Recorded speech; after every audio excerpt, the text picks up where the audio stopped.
Thank you, Snigdha. Good morning, everyone. So nice weather in Bangalore, I think we have been experiencing, thanks to a very different weather I think I have experienced in last 7 years that I have been. So welcome to our dynamic panel on people analytics to predict, personalize, and perform. So today is not about dashboards or tools that we are kind of discussing. It's about mindset and culture that makes people analytics truly meaningful. So organizations are moving from predictive to prescriptive, from standardization to personalization, from reporting to real enablement. But all this is possible only when you have the leadership maturity, trust, and transparency in the system. So with our esteemed panelists today, who brings decades of experience in multiple complex environment, building digital HR ecosystems, driving HR transformation, and shaping future-ready organization. So let's explore how people analytics can help us in our journey. So I'll start with Varda in terms of what cultural or mindset shifts you think are required for people analytics to thrive. All right. Good morning, all of you. I think it's great to see a bunch of leaders very early in the morning, right? And this is, by the way, this is the first conference I'm seeing they're starting ahead of time. All right. So thanks for the question. So if you ask what really drives analytics, to me, it's the mindset. So let me just share a small anecdote that. So today morning it really happened. So my good friend Vikas is here. So I just saw him in the lobby area. When I looked at him, I just said like, man, you are always fit. He just smiled and he immediately, to make me feel good, he said, Vardha, you're also fit. I know my fitness. So, but still, you know what? Sometimes you take those compliments. And then I was immediately after that, I said, I'm just getting into a restroom, right? And I said like, and first thing I did was I was looking at the mirror. Oh, am I really fit? Long story short, it's again the feedback about, it's not about the data, but about your mindset. Let's say you only receive what you want to receive. He said like, hey, Vardha, you are fit. Immediately I just thought, oh, I'm also like having those 6 packs, forgetting my family pack that I really have. Right? So in a broad nutshell, you can have a fancy dashboard, but if you don't have the mindset to process, I think whatever fancy dashboard that you have will be of, I would just say like waste. So great. What you want to receive is what you get in a way, right? So very, very interesting thought. So let's move on to Vikas. Vikas, what's your thought on this? First and foremost, I don't know if this is the right subject to pick up right up front, beginning of the day, we're talking data analytics. I mean, we should have picked up something lighter. But yeah, I mean, this is a subject very close to my heart, and Vardha's just being nice. He cooked this up, okay? He literally, I mean, we did talk about fitness, but not exactly the way he said. But I really resonate with the point that he made, because when we think of data and analytics, and put your hand onto your hearts, as HR professionals, have we not looked at data more like a point for us to make a decision or a judgment, right? It's always been about that. It's always been, when we say performance rating, it's a judgment, though it's data. Is that something that people really appreciate? I'm not too sure, and that's what I think you were trying to refer to, that the culture and the mindset, what does that mean? I think if I had to define that mindset is basically saying that let's use data to illuminate people, not judge them. And then just stay with this thought, illuminate them in the sense, the data that you are consuming as HR professionals, if you were to expose that entire data to the employee, would the employee like it or not like it? Just think about it. All the matrices that you have around productivity, around attrition, around this and that, I am not sure whether employees would really like it. They were like, why are you looking at all of this? I'll just quickly give you a quick story because I think we've been told that we have time. In 2013-14, I think, around that time, IoTs, Internet of Things, they had just about come. So I was in Dubai, and one of the organizations, somebody reached out and said, "We have this IoT." Okay, and I said, "What does it do?" Well, if you make your employees wear this, it will tell that what time of the day is the employee most productive at. Okay, by the way, this is now used. This is a very common thing now. Your smartwatches and all also do it. It'll also tell that which corner of the building is the employee most productive at. It'll also tell that which meetings did the employee enjoy and not enjoy. I said, "Oh wow, this is good for me." Okay, I mean, these are all my problems, HR problems. So I said, "Okay, I'm going to make this a necessary wear for the employees," and I made it. Within about 3 days, 4 days, people started rejecting it. They said, "What are you doing with this?" All the employees were up in arms. "Oh, this is too much. You are basically seeing whether I'm working or I'm not working." So this is becoming like copying, policing, right? Then I went back to the drawing room and I changed the whole narrative to say, "You know what? This is not about me. This is about you. To tell you when are you most productive. So therefore, you should schedule your most important meetings around that time. Which corners of the office are you most happy in so that you should spend more and more time there? Which are the meetings that you did not enjoy so you can give a feedback to the manager, maybe do the meetings." The minute I changed the narrative, everybody was great. I think that's the mindset that we're trying to build. To say that this data and analytics that we keep consuming is not for me, it is for you. All right, and that I think is where the rubber meets the road. Back to you, Sachin. Great. So love that point. Illuminate people, right? So I think Vikas is putting human at the center in terms of data, right? Which when we get into a people analytics journey, we forget the human part of it a lot. So moving on to Ashwini, right? So what's your thought on this? I didn't know you're giving me a tough job after going after Varda and Vikas, that too early in the morning. What do I say after anecdotes? For me, what is, and especially after joining the current organization that I'm part of, I think what's really stood out for me is to remove the fear of data.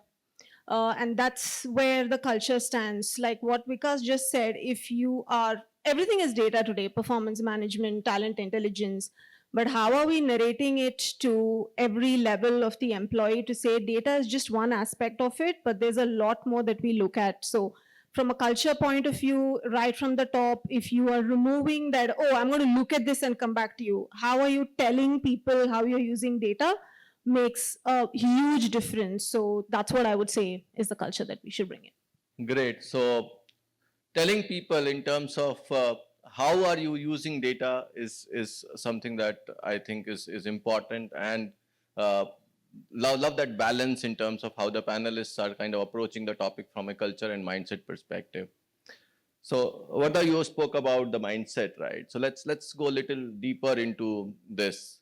So what do you think are those cultural enablers, right, which help organizations to kind of really see the impact of people analytics?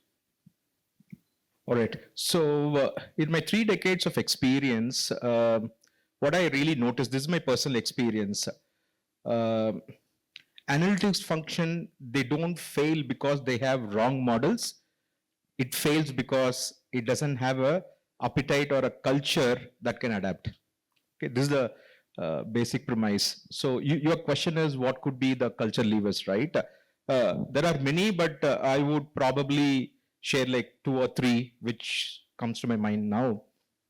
The first one is the culture that questions, right? Asking sharp questions and not having those fancy dashboards, but then cutting through that noise and asking sharp questions. Let me explain this with an example.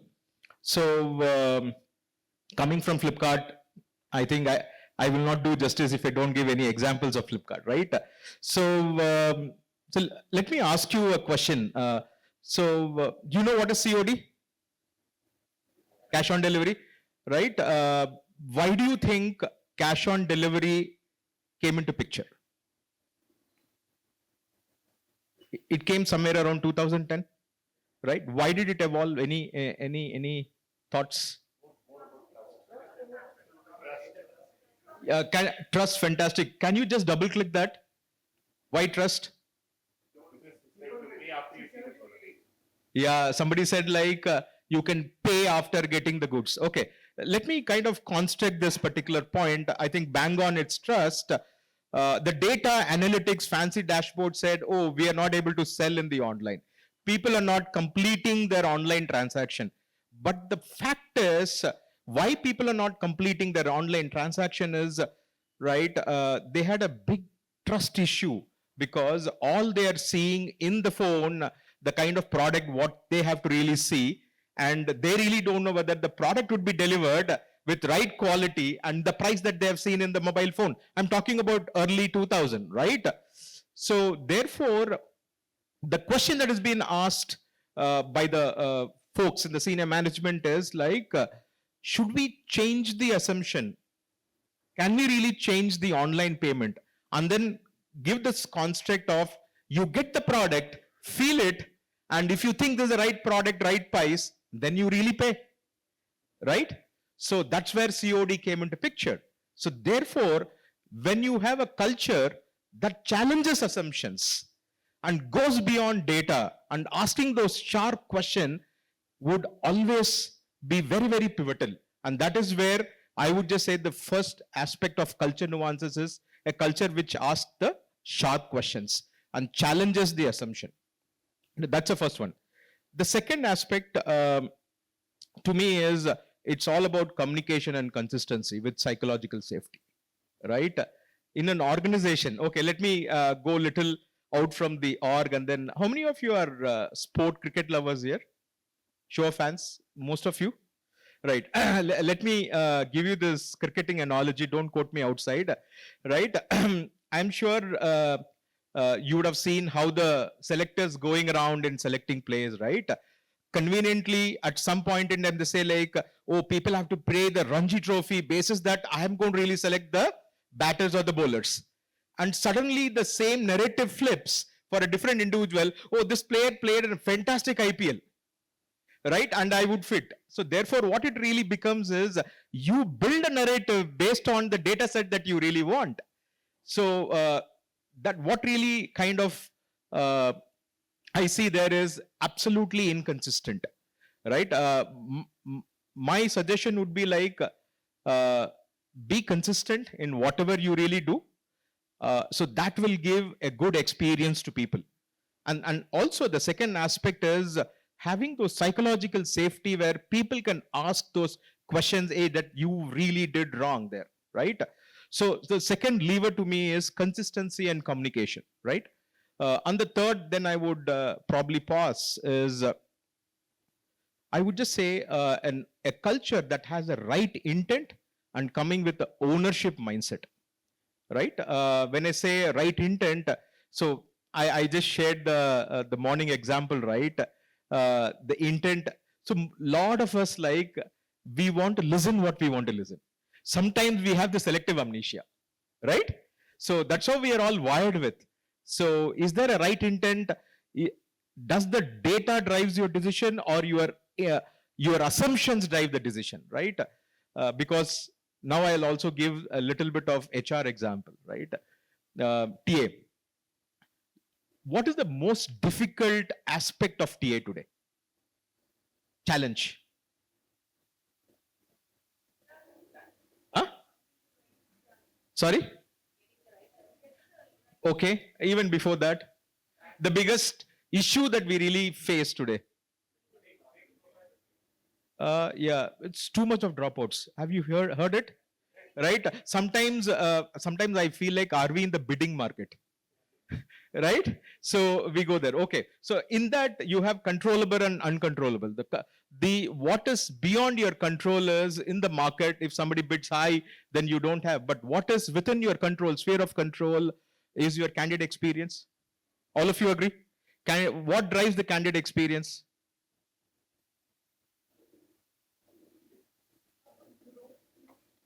Yeah, when the candidate enters the office. Okay, let me ask you this.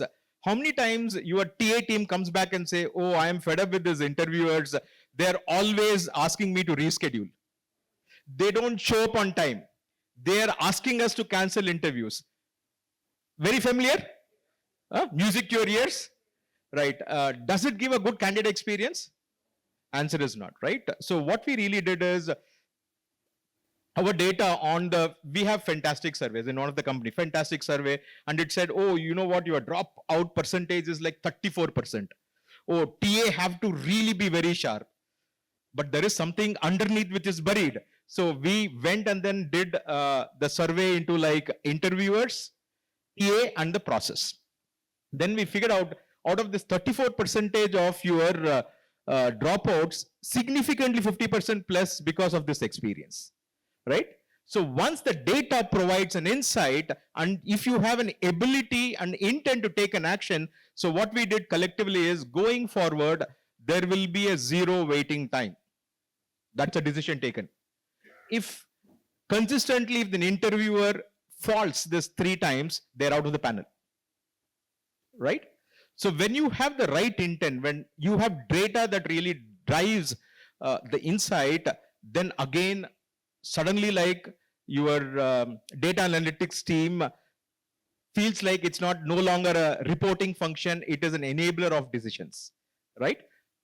Broadly, in summary, I think the culture that really questions, that really has the psychological safety and drives consistency, and then finally a culture that has the right intent. If you have this, I'm sure like analytics will not be seen as a function, it will be seen as a business enabler. Love that. Love that. In terms of asking right questions, providing psychological safety and the intent, right? And the best part I liked is the example that he gave, saying, okay, you had data, you had insights, and the action was taken, right? So that completes the whole cycle of having people analytics, right? It's not about more data, it's not about generating more insights, it's about even the smallest actions that you take. Thank you, Varda. Thank you for bringing those insights into this. So what is emerging is the whole trust, whole the questioning mindset, right? And this questioning mindset feeds the predictive power. And let me get a show of hands in terms of how many of you really use predictive analytics. Expected, right? Because predictive analytics is powerful, but it's misunderstood a lot, and it sounds very futuristic, right? So let me get Vikas in here, right? In terms of Vikas, what do you think? What kind of models or signals that organizations can use to anticipate talent risk or performance shifts through predictive analytics? I think it really depends on the use case at hand. If you were to, let's say, let me address the easier one, which is the model side of it.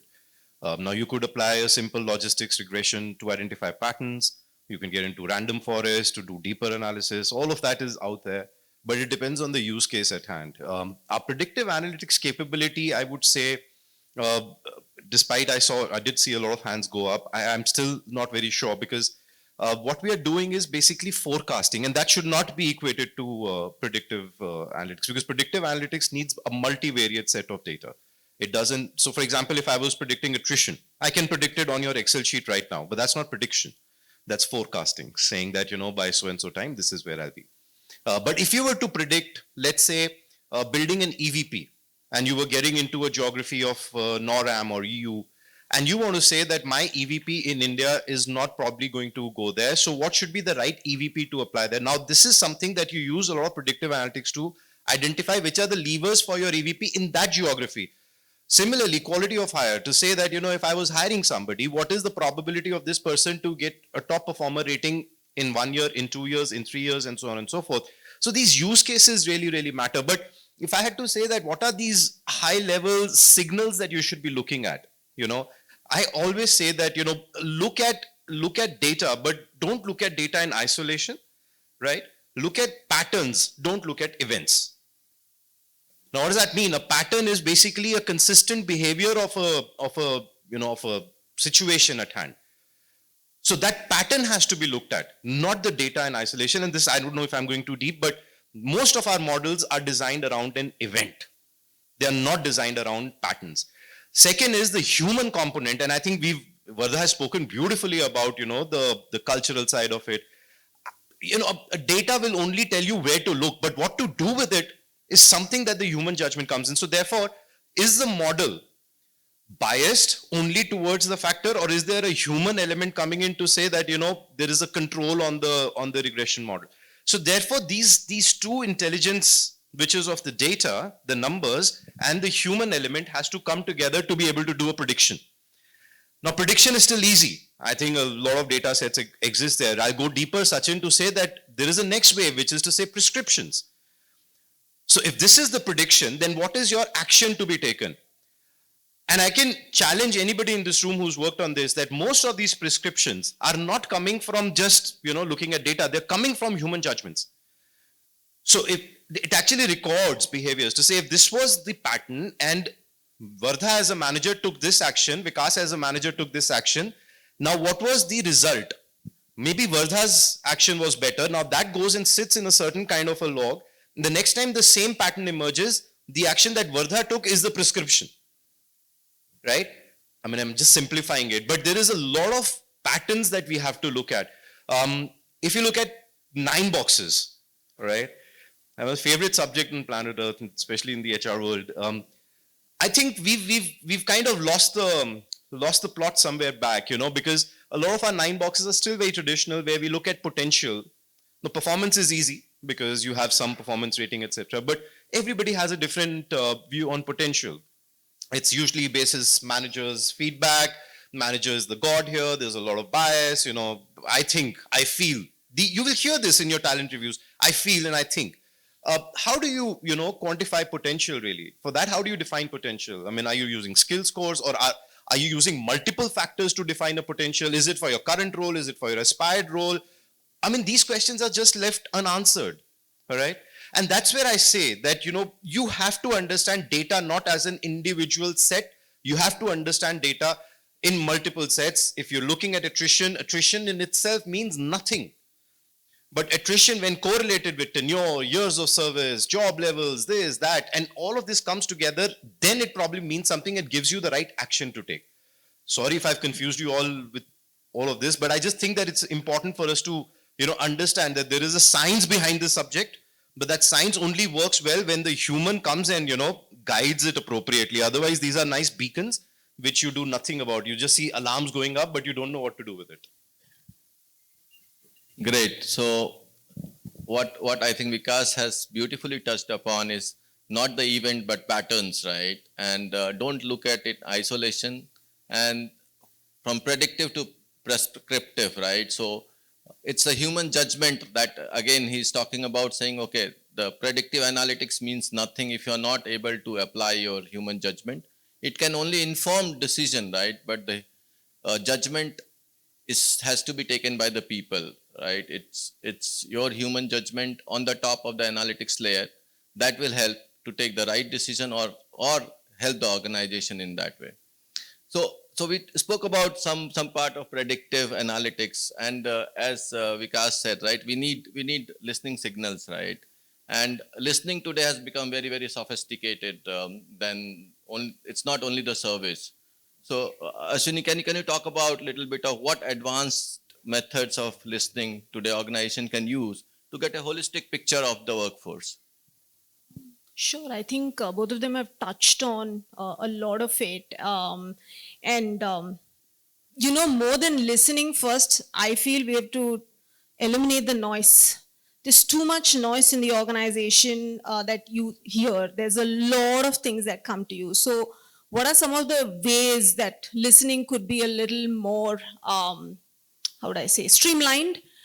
Today we have one is talent intelligence. Talent intelligence, simple. You could go external, internal, look at what's happening. So that's one sort of listening you do. What are employees saying? What are external markets saying? The other could be behavioral intelligence, which they spoke about. That could come from your managers, from your employees, from those coffee cooler conversations or whatever, all of those that you get. And the last is, it could be your skills intelligence, which is within your own organization. One example that I would take of my current organization is all of this comes together very well. While we have systems, and to take a leaf out of Vikas's talk, the way we look at it is everything is pattern. So we do literally quarterly, we call it a pulse survey, but it's more into very behavioral, soft skill, what's happening with, the questions are very, very nuanced. It's not to say, oh, how are you feeling today, or things like that. So that pattern happens over every quarter. And then human judgment is, of course, looked at. What is one manager saying? So how do you take? And there are specific actions that we define.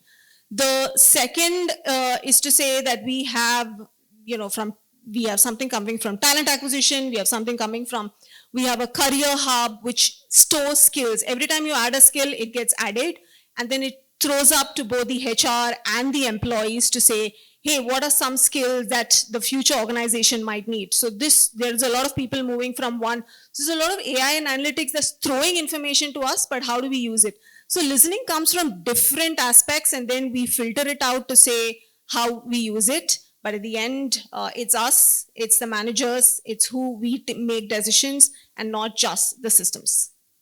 Great. So I think love the point of, yeah, Vardha, you want to build on that? So as she was talking about listening, so I would just, something rang my mind, right? Have you ever heard in your organization, oh, employee coming to you and tell, oh, my manager is listening too much? Have you ever heard? In my 30 years, I have not even heard this once, right? Even at home, it's a great validation. That's very early in my marriage, right? The first feedback is, hey, come on, you listen, right? And then this really happened, a funny story that I have to really share. I have time? Yeah. Okay. So this was when my son was in his second grade or something. So he was in some science class, and then they taught him some Big Bang Theory. I don't know why did they really even broach the topic, right? So and this guy came in the evening. Generally, he's very playful, not that studious like his father. So, but then that day he was like taking his book and then all. I said like something is wrong with him. I said, what really happened? No, dad, like in the school that they really taught me Big Bang Theory. I didn't know what is that. Then immediately I just thought, immediately you have your, oh, I will teach you now, right? So without even listening him completely, I said like, oh, you know what, this is nothing but human evolution. I said, then what do you mean by that? Then I have to relate something closer to him. No, it's like how humans have really evolved, and we all evolved through like apes and monkeys. So I assume that it clarified. He also thought, okay, dad explained something. Let me give him a smile so that he will feel good about it. He left. And then after some time, he was having his coffee, and then again he was very quiet. My wife walked in. I said, what happened? No, he again replayed the same stuff. In my school, my teacher taught me like Big Bang Theory. I was confused. I came and asked dad, what did dad say? So then he answered, oh, it's all about human evolution. We all came from apes and monkeys. Then she said, dad is right. I was feeling like flying. Oh, I won. So she really acknowledged. And thereafter came the whole thing. You know what? Human evolution is all about, we all came from Adam and Eve. And this guy was confused. Dad said like apes and monkeys. You are telling Adam and Eve. He said both of us are right. Dad's generation came from apes and monkeys, and we came from yeah. Oh, very interesting point. So in terms of listening, I think very, very important point saying, okay, listening channels we are building, advanced listening methodologies are there, but yeah, managers' ability, our ability to listen are being challenged or being questioned, right? So I think that's one of the very, very important and powerful point. And okay, touching upon, see, because with all this collection of data, right, personalization is becoming very, very central to employee experience. So any of you can kind of contribute or discuss on the topic of saying how analytics can help personalize the whole employee experience, which can actually improve performance. I'll go. Yeah. Right. A couple of use cases again. I think, as I keep saying, that data is all about the employee and not about the CHROs and the head of HRs, etc. Some of the things that I've seen over the years is that, I mean, imagine this, that if you were a salesperson okay, and you had early morning, you get a nudge, which tells you, nudge on your phone, which tells you that, Vikas, your daily run rate is, let's say, 100 rupees. That's your target for the day. However, you will not be able to achieve this. Why? Because there's some predictive analytics which has happened in the back end, which has done some calculation and said that given your funnel and your leads, etc., you will not be able to achieve this. And it says that you'll only be able to achieve about 80 rupees. Now, to cover up for this 20, the shortfall of the 20, please speak to Ashwini, because Ashwini has some extra leads in her funnel, and if she's able to hand them over to you, you can close them. I say, okay, great. Click off a button, Ashwini clicks on her end, those leads get transferred to my CRM or whatever I use, and I'm now calling up those. Okay. Is this a very futuristic kind of a use case? No, this is a very real use case happening. Now just extrapolate this to every role holder in the organization. Right? Every one of us, we can work on predictive analytics, but this is about wiring the whole analytics around the employee. It is not to say, oh, HR needs to know that today's run rate is not being met by Vikas. So manager check-in. Go and speak to your manager, or L&D program. No. People are smart. People just need to know what are the right 4 or 5 options for me to get into to be able to protect my performance. Now, if this is personal to me, it is not being seen by 10,000 other people. I will use this kind of analytics, right or wrong. Now you extrapolate this against to skills, to learning, to many other things. And if you go deeper, let's suppose my consistent performance over the years or over the months, let's say, years is wrong, is not going well. So is this a skill issue? Is this a will issue? This can be identified by the data and the tech that you have, and then put that person into that right path.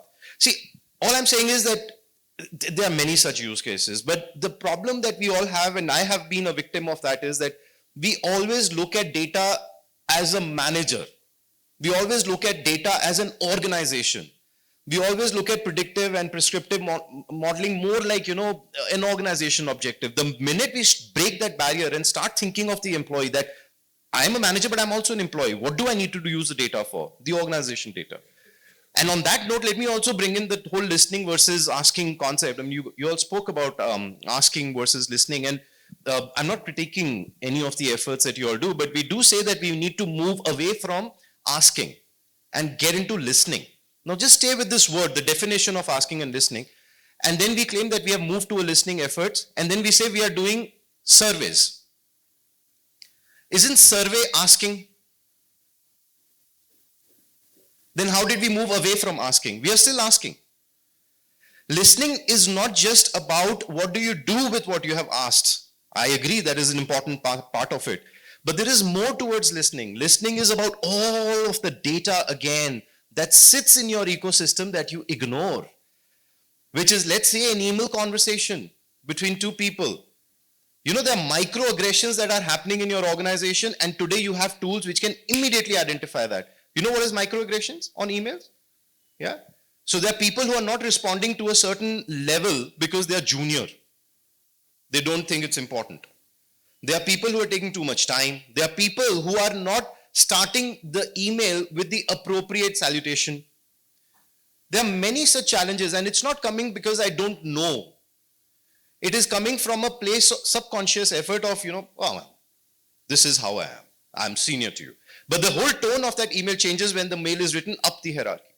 Why is that? Now, if you were to identify, when I say signals, when I say patterns, please understand that there is a lot of data that exists in your organization, and these are those patterns that we are looking at identifying and then taking actions. Right? So just an attempt to go deeper into this whole subject and not just stay at the surface level. Yeah? Over to you. Just on personalization, something that's changed over the years I see is the medical health benefits. I think that was truly, we listened, right? Before it was one for all. And today, with what I've seen with most of my previous organizations, the way we truly personalize, and I think it's made a difference to all our life. And that's one personalization which we could. And in one table which I was sitting, it was a simple discussion of C-section versus normal. At one point, it was a higher amount for C-section and a lower amount for normal. And then when we looked at data from different sources to see how everything comes to the same and the things changed. I think to what he just said, listening from different sources of data and then personalizing it is how the world seems to be moving forward. Great use cases, I think, about, and Vikas contrasting the whole thing about asking and listening. Love that, right? So this kind of whole discussion is kind of pushing me to really ask one more question, and that is about the ethical guardrails, right? Because you sit on a lot of data, right? And you can do whatever you like, and there means it's like it's all limited to your imagination, right? But what are the ethical guardrails we need to keep in mind while doing people analytics? Because you're not dealing with numbers, you're dealing with people there, right? You're dealing with very sensitive data at times. And also in the context of Indian versus global organization and regulations around it. So any insights from the panels on this? All right. Why are you not talking? Okay. You know, I was never a head of HR till about 2011 and 12. I was always one of those Johnnies, you know, the second in command and things like that. But I always wanted to grow up the ladder. And an opportunity came my way. What was that opportunity? It was God sent. My CHRO at that time, I'm talking about 2011, bless her soul. I mean, she accidentally sent out the salary file to the whole organization. All right. And how did I know it? Because I was sipping coffee outside, and suddenly I see that within the office complex, everybody's, you know, kind of got into a huddle and looking at a screen. I'm saying, what's going on? Why is everybody, you know, like 5 people, they've just got together and looking at screen and giggling. So I went around, I saw, oh my God, is this like the salary file? And does this have everybody's salary? Now I'm concerned, is my salary also posted there? I mean, I wasn't paid that much, but now there was interesting conversations. People were saying, yeah, that head of marketing, he's getting this much? This guy doesn't even come to the office. Look at the CEO salary. You know, so all those conversations started happening. Obviously, it was fun and games, but as an effect of that, I got promoted to become the CHRO. Right? I learned an important lesson that data is important for consumption, but the exchange of data, you have to think 10 times. I mean, we'll come to compliances and laws and all of that in a bit, but the first thing is that the minute I see an Excel file or a data set, I am extremely careful to say that, where am I going to save this? If I'm attaching this on an Excel, I do 10 checks, I mean, especially for sensitive files. So those are my personal guardrails, not the tech and the others. So that personal guardrail is very important. We get into transactions, somebody asks us, "Arey, ye bhejo, this is required in the 30 seconds. And you immediately send a file and accidentally realize that it's a wrong file that you sent, like a salary file. And that's what happened to that head of HR. She was just in a rush. She had to send an employee communication. She sent an employee communication, but attached the wrong Excel because the foldering was wrong. So these are very real problems, and this is more about self-control. Today world, now coming to the part 2, in today's world, I think there are a lot of controls available on the technology side. I mean, even in your email exchange servers, etc., there are 10,000 checks which basically read, if you're sending an email as a mass mail and there's an attachment, it says, do you want to review it? If you're sending an email to external customers or external email ID, it asks you to review. So it forces that behavior, all right? And in some cases, some files are just not sent because the email has that, you know, that whole feature of making it confidential, encrypting, etc., etc. The law, however, is very clear. If there is a breach of data, there are consequences. Is there a differentiation between a DPDP and a GDPR? Maybe, but if you actually go and speak to DPDP experts, they would tell you that the whole construct of this is in the lines of GDPR, and the philosophy of that is that my data, employee data, is mine, not yours. And how many of you all have shared psychometric reports left, right, and center? Okay. So DPDP, please read it again. You cannot share my health data, my personal information randomly.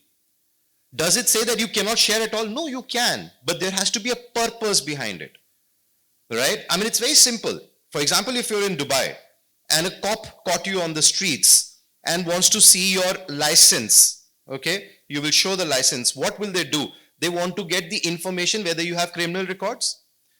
They go to their own application, and every time they go to that application, the system asks them the purpose, because the system wants to log that cop so and so looked at the personal information of one of our citizens for this reason. That kind of a logging mechanism is important. If you don't have that, there is a problem. You need to build that. Have you taken my consent as an employee? If you haven't, there is a problem. These are some important guardrails that you should have when you look at data. But none of these laws are saying that do not consume and process this data for analytics. Let's be very clear. You can, provided you have the right encryption tools and the guardrails so that the breach doesn't happen. Yeah? Yeah. So because I'm so people's salary, I think salary is like an open secret, right? So that Excel sheet would have been validated further. All right. Coming back. The one important element I just want to differentiate,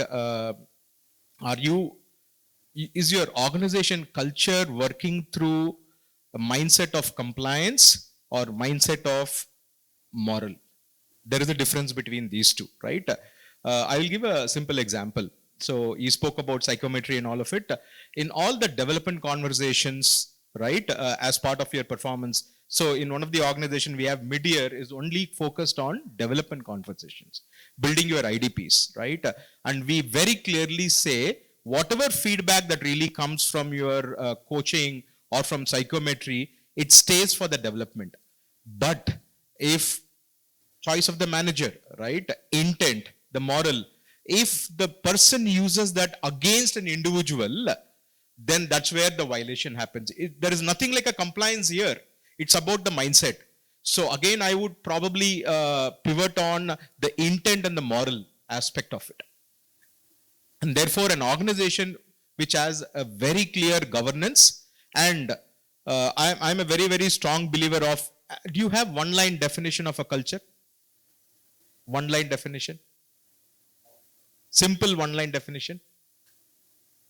Okay, let me just say. So for me, culture is not what you demonstrate, but also what you tolerate. What you tolerate becomes your unsaid culture. Let's say this manager uses the data to kind of ding employee, and then like the management and HR goes silent, that becomes your unsaid culture, right? So, and therefore, one part is compliance, second part is as a culture, what is your ethical and moral values are, and how do you really uphold, and what is the level of your tolerance? Great. So a masterclass on culture, right? What you tolerate, not only what you demonstrate. Great, great, Vardhan. And interesting personal guardrails on Vikas's side, not to share salary slips. And all of you have handled PMS, right? At some or the other point, you would have shared some rating files with people whom you did not want to share. So yes, that has happened, right, in the career. So quickly moving on to, I think, after the powerful insights, a quick, like rapid fire, right? So I think pick up your microphones and whoever wants to go first, please go ahead. So one myth about people analytics that you want to, or we must kill today. So one myth I always, what I hear from people is, oh, analytics is HR secret CCTV. That's a myth. Yeah. Well, I think one myth that I relate to is that we need a lot of data. We don't need a lot of data. To do the right analytics, you need the right questions. As we've been saying, Vardha has been saying again and again, you need the right questions. But even a small set of data can give you a lot of insights. You don't need tons of it. AI will take over human judgment. Interesting. So another. I want to rebut that. Okay, wait. Let Vikas contrast that. Let Vikas contrast that. This is becoming interesting. Let's rebut this. You know, I used to believe that. I still believe that for today, and let's say for the next few years. But something that has shook me up, it just happened about a week back, and that is making me think a little differently. That maybe in the next 5-6 years it's going to be a little different. I don't know if you know about quantum computing, quantum physics, quantum mechanics, now quantum computing. Do you realize the amount of computing power that a quantum computing can produce? Till some time back, it was supposed to be a folklore. There is no machine which can do it. So we've been doing a lot of these industry exchanges. I've been going and speaking at multiple organizations. They've been coming. So I was at IBM. IBM showed me a quantum computer, which I've shared with some of my friends. They have a quantum computer ready. It's like this big, okay? and it does processing which you can't even believe. The challenge is that right now the whole processing is throwing up a lot of noise, which they say that in the next 1 year we'll be able to control. I said, what will you eventually do with this? They said the computing power is going to be as much or more than a brain or a few thousand brains, let's say. Now, what do we do when we apply human judgment? Compute, no. Now, I'm saying just think about it in 5-7 years. I don't know how long, nobody knows the future. But at some point, I think AI is going to get smarter on this. And we've all heard stories about, how AI was not able to shut itself down, even with a human command that came out very recently. So I'm not sure. I think the jury is still out whether AI will eventually take over human judgment. We'll stay with that thought. We'll come back to another panel maybe. Yeah, we'll stay with that thought, whether AI will replace human judgment or it's the human judgment which will, or the AI will augment human judgment, right? So we will stay with that thought. And the last one is, okay, one people metric that is overrated and one that is underrated.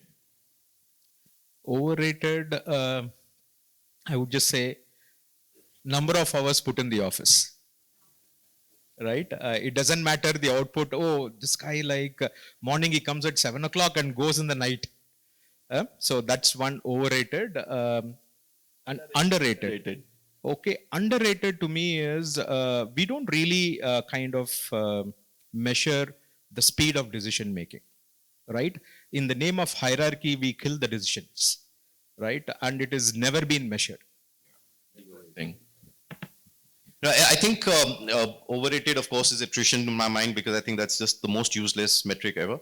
The underrated one is an interesting one in my mind. It's the internal mobility velocity, which basically actually internal mobility, the people who move within the organization. If you ask me, the true metric or a dipstick to understand your culture and everything that we sit in these panels and we talk about that we are this, we are that, is how many people moved internally.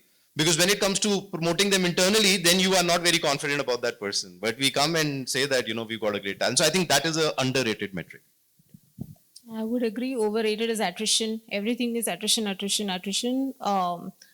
Underrated is, I don't know if you have data around it, but what we spoke, it's what are those conversations that are happening? How do we collect that? I don't think that data is available, but that's very underrated. Sometimes this happens. And then we leave it. So that's what I think. Great. So I think superb insights on underrated people metrics, and you can try that, right? One is speed of decision making.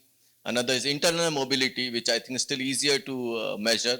And the third, I think what Ashwini is pointing out is the effectiveness of conversation or manager effectiveness score in a way, right? So interesting conversation. And do we have time for audience questions? Yeah, we got 3 minutes. Yeah, sure. Yes, so now we will open the floor for Q&A. Please raise your hands. Yeah, hello. The question from my side is, so there is something called the tension between years of experience and data-driven decision making is a common challenge in organizations. So your comments on this? Years of How to experience. reconcile this? Okay, so you're saying, okay, more years of experience and the data-driven decision making is kind of inversely correlated. Yeah. Any comments on that? Because I think we have enough years of experience on the table here. Yeah. I'll give an example, right? In fact, a recent conversation that we want to really hire SD1, SD2, SD3, and then suddenly people were pivoting, oh, this person has only 4 years of experience, cannot be SD3. Then I was just challenging, are we evaluating candidates based on their competency or based on their years of experience? Right? We'll have to be very clear.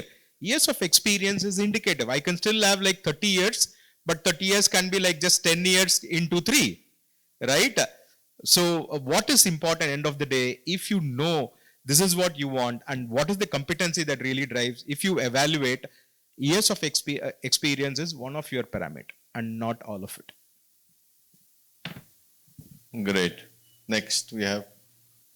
Hi, this is Sandeep Gupta from Tavan Technologies. Great insights, and I think it's very important to look at mindset and all the context when we look at people data. So thanks for that. Based on whatever you have seen in analytics and people data, what is one thing that drives today's generation, I call it Gen Z or Gen Alpha, whatever is coming, back to office every day? what is one thing that drives today's generation, and what is one thing which may keep them away from coming to office next day? What is one thing that drives today's generation, and what is one thing which will keep them away? Interesting, right? And I'm talking about today's generation. Yeah, interesting. So the assets walk away from your office and come back, right? So interesting one. So what is that one part, one thing with No, I'm saying I might be the wrong one. We are fully remote, so we don't have that problem. But one thing which drives, from what I've seen, is the social collaboration. It still drives people to come because there's this friendship. It goes beyond. Today, I think, I don't know, at least when I started off, professionals used to be professionals, personal. Now it's more of friendship, the kind of, so that's what drives them away is sometimes when they are in office, there's also constant monitoring as to where they're going, what they're doing. I think this is what my thoughts are. That's Gen Z? Just a thought. Is it only Gen Z that they don't want to come to office? I think all of us, right? All right. So importantly, right, irrespective of generation, we have to clarify to people why they have to come to our organization, right? Let's say if I am a startup, if collaboration becomes very key and it's a very small team and I have to be in the office, just explain to people. It cannot be a policy. It cannot be like I am telling.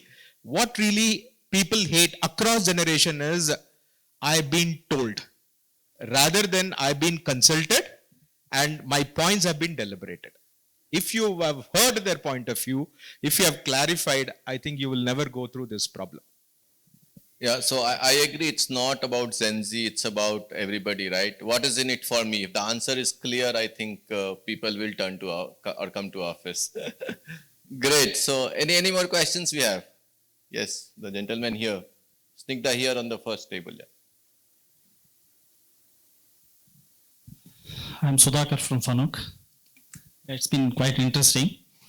One thing, we have been, talking about analytics, predictables, prescription, all these things. But, we know certain facts, what is really missing in the organization. Of course, to ascertain the facts, we do conduct surveys, skip level meeting, town hall meetings, taking employee feedback, all these things. Just to ascertain, really what is missing in the organization. But when the true results comes out of this survey, are we really constructively, taking up, for a corrective action? What's your take on that? Whether all organizations, wants to really take a corrective action about what is missing in the organization? I think it boils down to culture again. So I'll give and then others can really do. See, there are two aspects. I have seen company busy running surveys, right? There is a daily survey, there is a weekly, monthly, yearly. And at some point in time, if you don't act, people get to, one is your survey fatigue. Second, what is the point, right? So that's actually like very important. The second aspect of it is, before even I tell my team is, before even you put together any survey, you tell me what is the problem statement you want to solve, right? That's very important.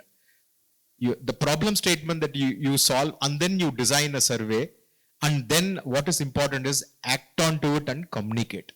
You might still act, but if you don't communicate, still employees would feel that nothing happened, right? Please understand, we live in the world of perception, and perception is reality. To break the perception, you will have to constantly communicate. Act, communicate. Now, do we have anyone from that side? Yes, please go ahead. Okay, thank you. Hi, Vardha, I loved your concept on culture is not only what you demonstrate, but actually what you tolerate, right? So I'm in the process of creating a people-driven, people-centric organization. So any quick tips on how you develop that tolerance muscle? You want me to take me as your consultant and pay a check? I don't mind actually. Any of you can share your thoughts, because you guys have been in multiple organizations. You would have faced a scenario where tolerance is not there. So how have you tried to build that? So see, it's again the culture which is driven from the top, right? Is the culture very open enough, right? Today, all the managers, if you go and ask, They will say like, have you shared feedback? They will say yes. Have you taken feedback? Answer is no. Right? So all of us, like, we are in a great position in sharing feedback, but when it comes to receiving feedback, we are probably like constrained to that. Right? So I would say like, if you can really have being open, second is have the appetite to get feedback, and third, if your data can trump hierarchy, right, then your tolerance level would really, because data is the end of the day, it's your source of truth. If you can trump the hierarchy, then I think like these three can take you the first baby step for you to evolve. Now we'll have one last question. Last question. Please go ahead. Yeah. Good day to all. Myself, Jaspal Singh from HAL. Actually, we had a very learning session today on mindset and culture. I have some few more information just wanted to know from you. Let's say in a TA, it's very crucial that we look at the culture aspects of the candidate. I just wanted to know if you can share the few aspects that you would focus when you want to ensure the culture fitment of the candidate. And what are the modality? How do we actually, it's very difficult that 100% fitment is there on culture, but what are the key factors? And how do actually we assess that this candidate is culture fitment is going to be there with the profile for which we are selecting? It's a difficult question. If you are asking like, is there a perfect tool for me to assess culture? Answer is not. So it comes with an experience, right? What is easy to assess is your hardcore competency, right? Whatever technical competency, then I really assess. This is again on a contextual, I'll just play to this. So Supermoney, where that really I head is the Flipkart group company, right? Is a startup, right? In startup, what are the three things that you really want when people want to really join is? Number one, do they have an appetite to work in ambiguity?